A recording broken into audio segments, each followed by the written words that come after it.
In today's video, I'm going to show you how to repair corrupt PST files using two effective methods.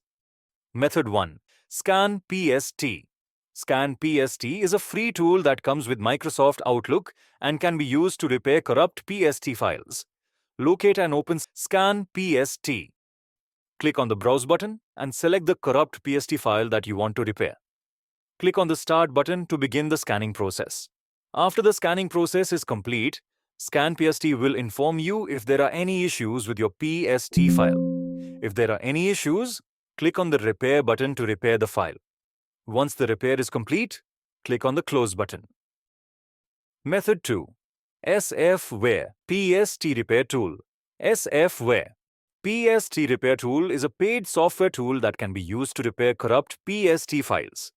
It is more powerful than Scan PST and can repair more complex corruption.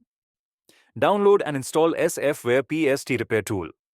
Launch the software and select the PST file that you want to repair. Select the scan mode and destination path for the repaired PST file. Click on the Repair button to start the repair process. Once the repair is complete, view the results summary and save the file if satisfied. I hope this video has helped you repair your corrupt PST files. For more information on repairing corrupt PST files, you can check out this helpful article link in description.